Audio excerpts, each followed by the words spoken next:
Pemirsa, kuliner khas Kota Pahlawan tak pernah kehilangan pesonanya untuk berbuka puasa. Salah satunya adalah lontong balap legendaris Pak Gendut yang terkenal dengan cita rasa otentik ya. Sudah ada jurnalis Metro TV Belinda Firda yang akan melaporkan langsung dari Surabaya, Jawa Timur. Belinda, apa yang menjadikan lontong balap Pak Gendut ini spesial?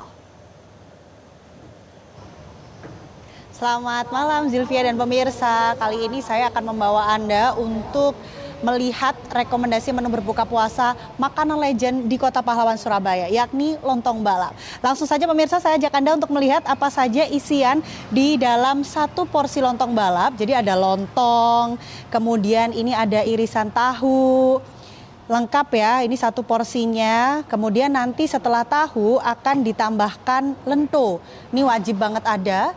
Nah, terakhir kemudian ditambahkan kecambah. Ini sebagai menu khas, sehat juga.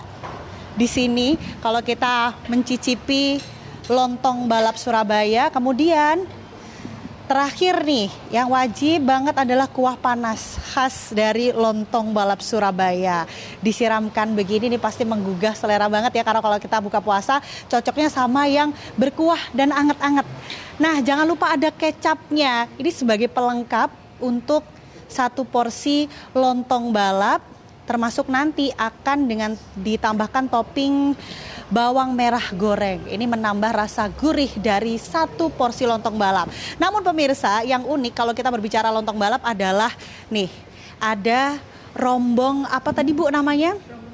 Rombong pikulan. Ini ada nilai sejarahnya. Tapi untuk lebih jelasnya pemirsa, kita akan langsung tanya saja kepada pemiliknya di sini lontong balap Pak Gendut. Ada Pak Aris di sini. Pak Aris, boleh diceritakan sebenarnya sejarah dari lontong balap Pak Gendut ini seperti apa?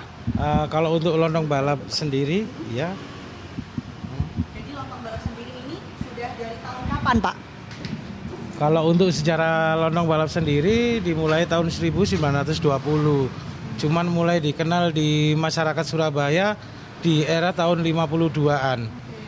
Kalau untuk lontong balap Pak Gendut sendiri dimulai tahun 1958, ketika itu yang jualan adalah nenek sama kakek. Berarti ini artinya Pak Aris sudah generasi keberapa, Pak? Generasi ketiga. Generasi ketiga. Iya. Pak, tadi ditanya nih sama presenter kita Zilvia, apa sebenarnya yang membuat lontong balap Pak Gendut ini berbeda? Kalau untuk lontong balap sendiri sih sebetulnya sama, cuman bedanya dari lento sama sambal petisnya aja. Karena kita menggunakan bahan-bahan alami semuanya, nggak ada campuran sama sekali. Jadi kacang tolo atau kacang beras merah dicampur sama bumbu-bumbu. Iya. Pak, tadi saya sempat singgung terkait rombong pikulan. Nah, ada makna sendiri nggak sih Pak di balik nama lontong balap itu? Kalau untuk rombong pikulan sendiri kan sejarahnya dulu penjualnya itu bawa pikulan berbarengan. Jadi orang-orang yang di pinggir jalan itu ngasih sebutan, aduh lontongnya balapan gitu. Oke. Mungkin saking beratnya jadi mereka semuanya mikul agak berlarian gitu. Oke, jadi itu ya maknanya ya Pak. Terima kasih ya Pak Aris. Ini waktunya saya mencoba ya Pak ya. Baik, ya silakan Mbak. Terima kasih Pak Aris. Nah pemirsa sudah tahu sejarahnya, kini saatnya kita mencoba bagaimana rasa otentik dari lontong balap Pak Gendut. Kita sudah lihat ya tadi prosesnya, sekarang waktunya kita cicip lengkap dengan es deganya pemirsa. Oh iya nih, sorry, kita tambahkan petisnya dulu.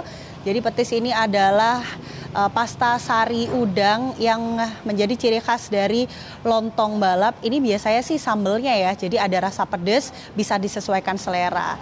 Nih, sekarang kita coba lontong balapnya. Kurang afdol kalau nggak kita acak-acak dulu pemirsa. Karena isiannya cukup banyak. Sekarang kita coba dari nih, lontongnya dulu ya. Bercampur dengan kuah dan kecambah.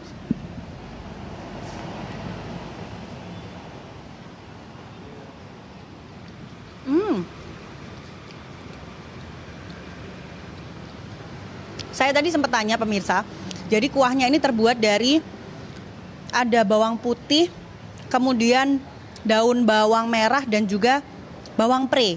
Jadi rasanya khas banget.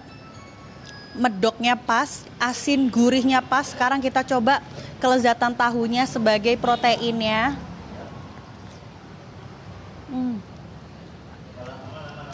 emang paling pas ya kalau kita buka puasa pakai yang kuah-kuah dan anget-anget kayak gini. Satu lagi yang wajib banget kalau kita makan lontong balap.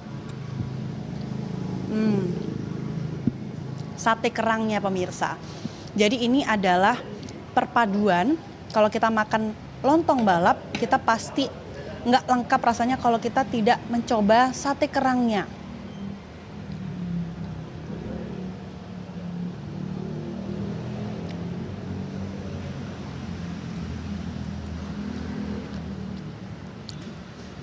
Perpaduan rasanya pas. Sekarang kita makan lagi. Oh, kita coba lentunya. Kita cari lentunya pemirsa. Jadi lentu ini adalah terbuat dari kacang apa Bu tadi namanya? Kacang tulu atau kacang beras merah ya. Nah, kalau tadi dijelaskan sama Pak Aris bahwa ini itu mempertahankan dengan bahan-bahan alami sehingga rasanya tidak atos atau terlalu keras gitu ya.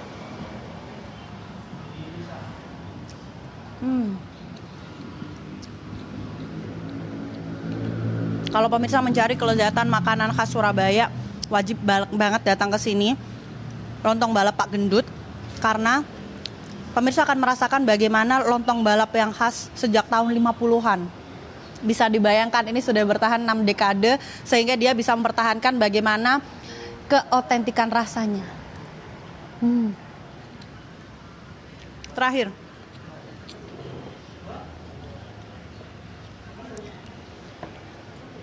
ini adalah es degan atau es air kelapa. Jadi ini untuk pelengkap. Kalau kita bicara makan lontong balap tuh pasti lontong balap, sate kerang, dan es degannya. Langsung kita coba.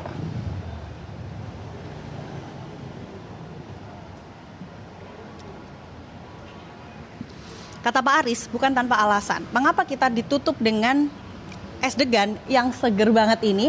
Karena ini sebagai penetral kalau misalkan kita kurang cocok nih dengan misal makanan-makanan laut ya seperti kerang kayak gini. Nah, penetralnya adalah air kelapa muda. Jadi ini adalah perpaduan lengkap yang tidak bisa dipisahkan kalau kita mencicipi seporsi lontong balap. Kira-kira itu Sylvia rekomendasi makanan buka puasa kali ini dari Kota Pahlawan Surabaya. Sementara demikian kembali ke studio. Jelajahi cara baru mendapatkan informasi. Download Metro TV Extend sekarang.